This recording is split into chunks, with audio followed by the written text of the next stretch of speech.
felicidade participando da Seitianoye. Veja no quadro Sou Feliz. Profissionalmente também as coisas têm caminhado muito bem, inclusive com um novo empreendimento. Se você acha que não há mais tempo a perder e que as respostas precisam ser rápidas daqui para frente, não troque de canal, porque o que aprenderá no programa de hoje será possível acelerar os resultados da sua vida. Não saia daí.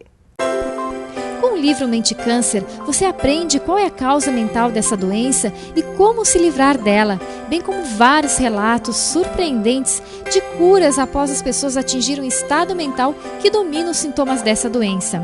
Na Seitianoye, as experiências têm demonstrado que ao mudar o estado mental, o câncer desaparece. Se você deseja adquirir este livro, basta você ligar 0800 770 2600, acessar o site www.sni.org.br/livraria virtual ou numa sede da Seitianoye mais próxima de você. No quadro Sou Feliz de hoje, Marcelo Rossoia conta como descobriu que a palavra felicidade não era apenas um conceito, um sonho ou uma ilusão. Ele a experimentou participando da Seitianoye. Confira.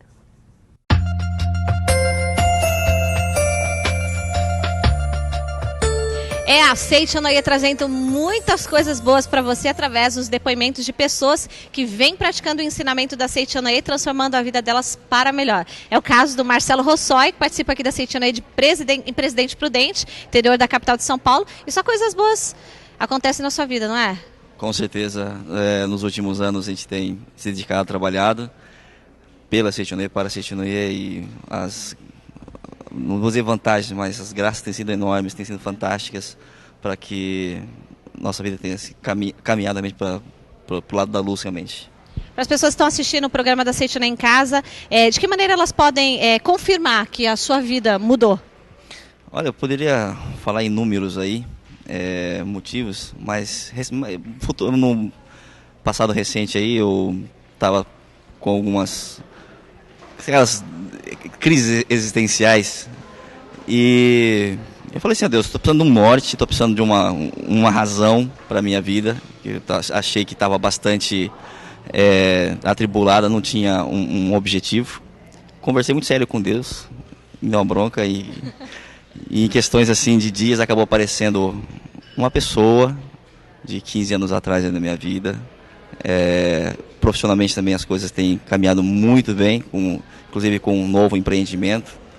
E nós estamos com outro projeto aí, não dá para contar ainda em detalhes ainda, mas a gente acredita realmente naquela coisa avançar crendo sempre na vitória infalível, e é isso que a gente acredita. E para onde foi o baixo astral, crise existencial, depois que conheceu a Seitianoye? Nem me lembro, realmente não me lembro. Eu sei que foi uma dose muito forte de energia, foi como que uma tsunami passou pela minha vida, assim, levou tudo embora, e realmente a gente está de alto astral aí, e bastante confiante no sucesso, seja na parte profissional, e em especial na pessoal, sentimental também. Com certeza teve algum livro, ou alguma oração que você fez nesse período que te ajudou a transcender essa situação? Recentemente eu havia acabado de ler pela terceira vez A Chave da Provisão Infinita, que foi muito forte. Fiz até umas alterações na contribuição da missão sagrada, alterei para mais, né? E eu reli A Verdade da Vida, volume 8, sobre Shinsokan, em especial sobre a meditação específica. Que legal. E só coisas boas? Só coisas boas, com certeza. Hoje é uma pessoa feliz e realizada? Mais feliz, eu diria. Eu era feliz, agora sou mais feliz, com certeza. Que bom, parabéns! E você também pode ser mais feliz praticando também o ensinamento da Seitianoye. Mais informações para você obter, para conhecer um pouco mais da filosofia, acesse o site www.sni.org.br e lá você também tem acesso, né, ao submarino que faz todas as vendas dos livros da Seitianoye. E o Marcelo fez uma indicação aí do livro A Chave da Provisão Infinita. A Chave da Provisão Infinita, que você pode adquirir, ser mais feliz, e só coisas boas e provisão infinita na sua vida com certeza virão. Chegamos ao tempo de conquistar o espaço, mas ainda não se encontrou um caminho para vencer, em definitivo, esse inimigo microscópico chamado câncer. Porém, pelo mesmo poder que a mente do homem avança constantemente para além dos limites, também é possível que a cura desse mal seja estabelecida. Mas fica a pergunta que será respondida agora. Será que a fé não consegue curar o câncer? Preletor, Heitor Miyazaki.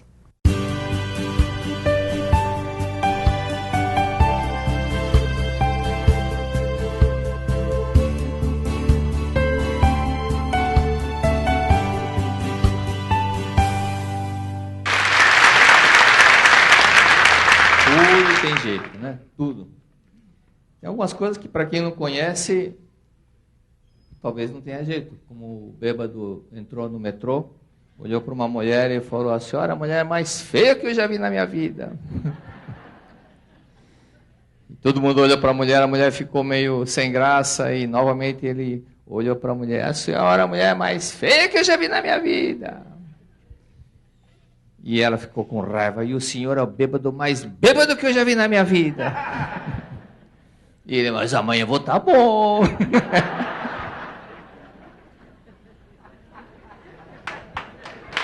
Muito bem. Este é um dos fatores importantes para que algumas pessoas se curem, aprender a rir. Você já viu a pessoa doente, que está sempre doente, rir? Não ri. Reparem, observem. Por isso que é importante aprender a rir. Há muitas pessoas que são muito justas, muito corretas, e a tornam muito críticas. Tudo está dentro da medida que era, da variação dela. Está errado, está certo, está certo, está errado, está errado, está certo. E dessa forma ela vai se fechando, nesse espírito de Zorro. Mas quem fica querendo fazer papel de Zorro, faz papel do amigo do Zorro, que é o tonto. E acaba adoecendo.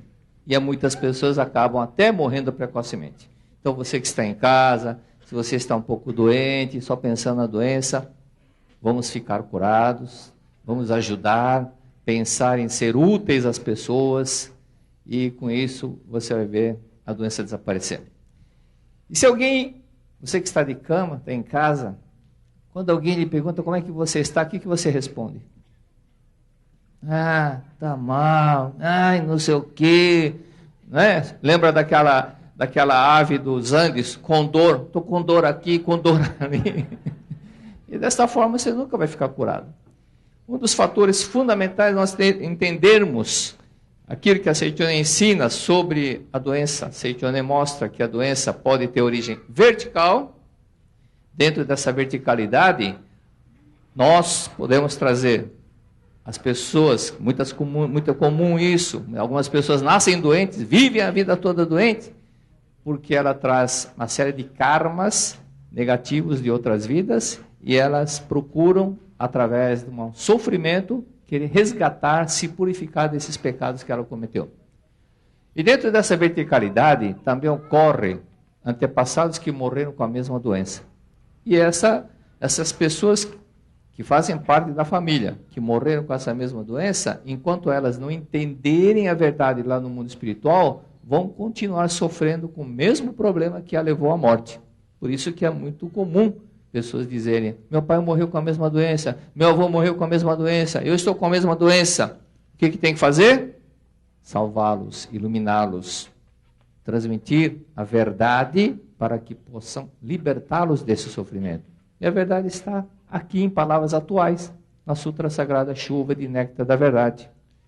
E você transmitindo para os seus antepassados todos os dias, eles vão começar a compreender a verdade. E como a verdade é luz, é sabedoria, elas vão se iluminar. Aquelas angústias, aqueles pesadelos, aqueles sofrimentos, até aqueles que nem sabem que morreram vão se curar da doença. Por isso que é importante ler a Sutra todos os dias para os antepassados, oferecendo as palavras da verdade com muito amor e carinho. Então, uma das causas que eu falei da doença, da verdade vertical, da forma vertical que manifesta, e da forma horizontal. A forma horizontal é o nosso modo de pensar, o nosso modo de viver. E com isso, quando nós compreendemos onde é que está errado no seu modo de viver, no seu modo de pensar, conceitos pensamentos errados, consertando, corrigindo esse seu modo de pensar, consequentemente a doença vai desaparecer. Na Sutra Sagrada, na página 38, diz o seguinte: embora a vida não esteja na matéria, imagino que ela está na matéria, a esse equívoco se diz ilusão. Embora a vida não esteja na matéria, acreditar que ela está na matéria, a esse equívoco, a esse engano, se diz ilusão. Outro dia foi ao ar um programa, uma palestra que eu falei na televisão, aí uma pessoa mandou um e-mail. Eu havia dito que o homem não nasceu no útero da mãe. Aí uma pessoa contestou: lógico que nasceu do útero. Eu falei: bom, não falei nada. Estou falando agora que você escreveu o e-mail. Meu amigo, você está cometendo o mesmo erro que Nicodemos cometeu. Isso é que Cristo tentou passar para o Nicodemos. Você precisa renascer. Aí Nicodemos: mas como é que eu vou renascer depois de velho? Nicodemos teve que escutar de Cristo. Nisso você entende. O que veio da matéria é matéria, o que veio da carne é carne, o que veio do espírito é espírito. É lógico que você, olhando biologicamente, fisicamente, que o homem fisicamente, o corpo veio da matéria, o corpo carnal, o seu corpo carnal veio da sua mãe biológica. Falando da parte material, da mesma forma, esse copo, da onde veio? Da sílica. Olhando fisicamente, olhando materialmente, você vai ver que ela veio de uma areia. Você olha para um plástico, da onde veio? Do petróleo. E o petróleo de onde veio? De um fóssil. E o fóssil, que fóssil é esse? Grandes florestas que no passado, milhares de anos atrás, ficaram submersos, né? Acabaram ficando submersos, daí que surgiu o fóssil, e o fóssil tornou-se petróleo, tal. Toda essa história vocês já conhecem. Olhando fisicamente, sim. Mas olhando da sua origem, onde é que você esteve antes de você nascer? É isso que Cristo quis dizer. Onde é que você estava 15 anos, 10 anos, 5 anos antes de você nascer? Antes de desse seu corpo ser concebido. Você estava no mundo espiritual. Daqui 70 anos, onde é que você vai estar? Estará no mundo espiritual novamente. Então, é isso que Cristo disse. Renasça. Né? Não é que a matéria existia e você mergulhou nesse corpo carnal. Embora a vida não esteja na matéria, imagino que ela está na matéria, a esse equívoco se diz ilusão. Acreditar que você é um ser material. Acreditar que você mergulhou. Não, você é a história do casulo, a história do bicho da seda que fez o casulo e depois ele se alojou no casulo. Não é que existiu o casulo para ele se alojar. É diferente. Na verdade, a matéria está na mente, hein? Embora a mente seja o senhor da matéria, todas as formas na natureza da matéria sejam criações da mente. As pessoas acreditam que a mente é dominada pela matéria, sofrem, se angustiam segundo qualquer mudança na parte física, na parte corporal, e não compreendem que a imagem verdadeira de si próprio e de sua vida é perfeição e harmonia. Nisso consiste a ilusão. Não entende que a vida é perfeita. Mas alguém diz: mas a fulano, conheço uma pessoa que nasceu com problema físico. O corpo nasceu com aquele problema, é porque é uma pessoa que escolheu para vir nessa circunstância para acelerar a sua evolução espiritual. Mas a vida dela é perfeita. Numa outra encarnação, ela não nasceu com esse mesmo problema. E na encarnação posterior também não deverá nascer com esse mesmo problema. Mas a vida é perfeita. É isso que nós temos que olhar. Okay? Por isso, compreendendo a verdade mais adiante, na página 26, diz o seguinte: antes, o que atribui qualidade à matéria é a mente e somente ela. Pensando-se na saúde, aparece a saúde. Pensando-se em doença, aparece a doença. Quantas pessoas não ficam sugestionadas porque alguém olhou para ela e falou: você não está bom. Você está com o olho vermelho. Não vão fazer isso, né?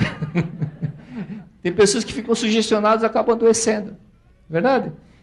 Aquele caso que é citado no livro A Verdade da Vida, volume 24, daquele senhor religioso que começou a sentir contrações no estômago, dores no estômago. E ele falou: eu engoli, foi no médico, eu falei: eu engoli a ponte da boca, a dentadura. Engoli, está doendo. E o médico tentou uma vez, 2 vezes, colocá-lo na cabeça, fazer com que ele entendesse que era impossível ele ter engolido um aparelho enorme, porque não passaria. Não, engoli e começou a sentir as dores. Isso é um fato que já aconteceu há muito tempo. Ele estava hospitalizado quando recebeu o telefonema da esposa. Eu encontrei a sua dentadura, estava embaixo da cama. O que aconteceu? Não precisa bater palma não. O que aconteceu? As dores do estômago desapareceram no mesmo instante. Exatamente aquilo que nós acabamos de ler. Pensando-se na doença, aparece a doença. Eu engoli a dentadura, começou a sugestionar-se, acreditando que estava com a dentadura no estômago. Quando falou, não tem, sarou. Criação da mente. Não é verdade? Por isso, nós devemos entender também aquilo que está escrito, a saúde verdadeira não está na matéria, não está no corpo. A vida verdadeira não está na matéria, não está no corpo. No âmago da matéria, no âmago do corpo, o que acontece? Existe um ser sumamente perfeito e maravilhoso. Não é? Antes desse corpo carnal seu existir, antes dessa matéria, desse corpo carnal existir, já existia a sua vida, que é uma vida perfeita, sumamente gloriosa e grandiosa vida de Deus. Okay? Na página 142 desse livro, Chave da Beleza e Saúde, diz o seguinte, o mestre, professor Masaru Taniguchi: escrevi para a seção de preceitos da revista Seichonei um artigo que explicava em linhas gerais o seguinte: o corpo carnal está associado a pessoas íntimas, família e parentes. Assim sendo, quaisquer tumores que se formam no corpo, sarcoma, câncer, quisto, etc., são concretizações de tumores mentais formados pelos conflitos entre os familiares. Tumores mentais está entre aspas. Isso significa o seguinte: nós temos 5 corpos. O corpo carnal, esse que é mais esticado, empetecado, lambuzado, é o de menor vibração. Depois nós temos o corpo etéreo, que é o corpo da percepção. Depois nós temos o corpo astral, que é o corpo da emoção, a raiva, a mágoa, fica tudo nesse corpo astral. Depois o corpo espiritual, e lá na essência, o reino de Deus, a vida perfeita de Deus, o homem, imagem e semelhança de Deus, a vida sublime e perfeita conforme Deus nos criou. Mas, de repente, uma pessoa fica com mágoa. Vamos supor que aqui, estou pondo a mão no paletó, aqui dentro, eu carrego alguma laranja, começa a aparecer uma saliência no paletó. Falou, o paletó está com defeito. Não, tem uma laranja aqui. Da mesma forma, aparece no corpo carnal aquilo que está no corpo astral, a mágoa que você guarda. Por esse fato, muitas pessoas sofrem de câncer, sarcoma, quisto. Câncer, então, nem se fala, são pessoas que até ficam tão isoladas da família ou daquele grupo que ela considera família, que as células que compõem o corpo dela também seguem o mesmo exemplo. Começam a se isolar de outras células. Isso que se chama câncer. Por esse fato, as pessoas que estão com mágoa, rancor, perdoem, harmonize-se. Eu sempre, às vezes até, outro dia, muitas pessoas se assustam quando eu afirmo que câncer é mais fácil curar do que gripe. Tem uma moça que se curou no momento que eu falei isso. E tem gente que se assusta, porque para ela câncer é uma coisa incurável, não sei o quê. Não. A Seichonei se cura. Se for de origem de um antepassado que morreu com esse mesmo problema, leia a suta para esse antepassado várias vezes. Se é uma coisa de ressentimentos que você guarda, tire esse isolamento que você está criando mentalmente através da reconciliação. Perdoai 70 vezes 7. Aí está a situação. Lá na Argentina, norte da Argentina, tem um amigo nosso que hoje é um professor da Seichonei, mas quando ele não era, uma ocasião, eu estive lá, e ele falou assim: profe, mira, eu tenho uma verruga aqui no anilho, neste dedo. Eu falei: que dedo? Dedo do anilho. Ele falou assim: eu tenho uma verruga nesse dedo. Eu falei: qual dedo? Ele falou: o dedo da aliança. Eu falei: dedo da aliança? Meu amigo, verruga significa sentimento áspero. Você está sendo muito áspero com a sua esposa porque é o dedo da aliança. Trate com mais amor, com mais carinho a sua esposa. Dê mais amor a ela, não fique dando bronca. elogia, seja mais carinhoso com ela. No ano seguinte eu voltei lá, prof, mira, sumiu. Falei, claro, né? A mente cria e a mente cura, ok? A mente cria e a mente cura. Por isso que está na mente essa situação. Fiquei sabendo, há pouco tempo estava no dentista, o dentista comentou de um casal que estava em desarmonia total. Separação, e foram para o juiz falou, separem-se, mas vocês, como só tinha uma casa, não tinham duas casas, não dava para dividir os bens patrimoniais. Como era casamento de comunhão de bens, falei, então vocês vão dividir a casa no meio e vão morar na mesma casa. O homem, cada vez que olhava para a esposa, vinha aquela raiva. O que aconteceu? Em 1 ano, morreu de câncer. Em 1 ano.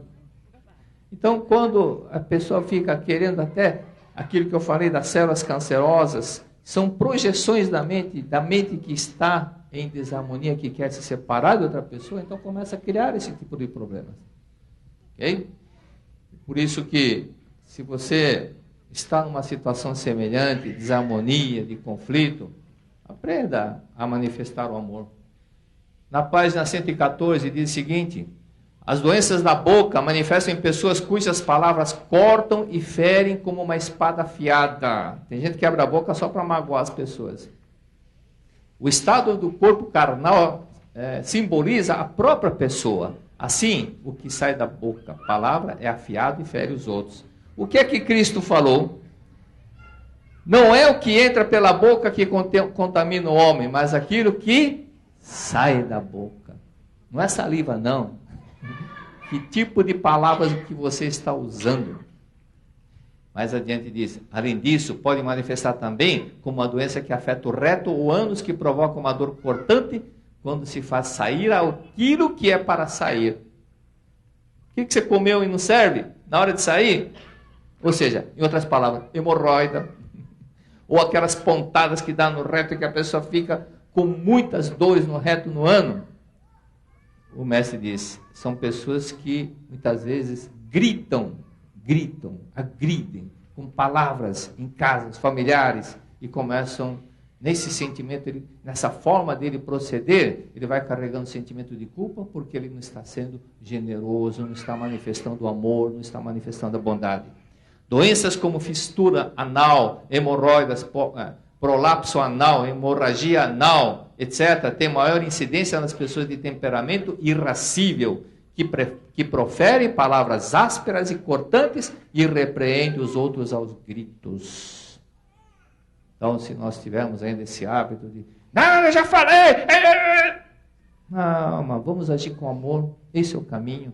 Deus é amor e nós somos filhos de Deus que é amor. Nós temos muitas vezes que fazer a empatia e colocarmos no lugar da outra pessoa. O bom professor, aquele que tem paciência. Nós temos que manifestar o amor, aprender a amar, aprender a perdoar, aprender a elogiar e não só criticar. Não é ser grosseiro, áspero, não. Da mesma forma que nós gostamos de ser tratado pelos outros, façamos a mesma coisa para outras pessoas. Em casa, dá amor, elogio. Ouça. Ouça. Nós temos 2 ouvidos e uma boca. É isso que nós temos que fazer. A vida fica maravilhosa. Nós ficamos felizes conosco mesmo quando nós abrimos o coração e agimos com compreensão e bondade. Esse é o caminho da vida. Okay? Muito obrigado a todos. Muito obrigado.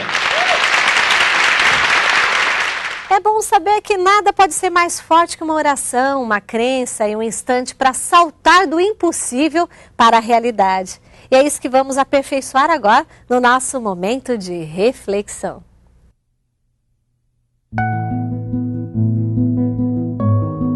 As pessoas que não decidiram ainda o que fazer no futuro descobrirão naturalmente o objetivo último de sua existência enquanto se dedicam seriamente à ocupação atual. Muito obrigado. Dinamize sua capacidade. Nossa programação existe para que seus silêncios tenham mais gratidão do que lamentos. Seus olhares distribuam mais caminhos e menos julgamento. E suas palavras se tornem a bênção de muitos. Por isso, acompanhe sempre o programa Aceite ou Noie, um modo feliz de viver. Para dissipar qualquer nuvem de preocupação, vamos agora ao nosso momento de oração. Contamos com a sua companhia no nosso próximo programa. Até lá. Muito obrigada.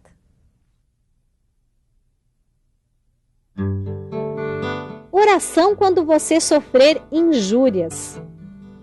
O infinito amor de Deus flui dentro de mim e torna agradável a atmosfera que emana da minha mente. Eu amo todas as pessoas e por isso elas me amam. Muito obrigado.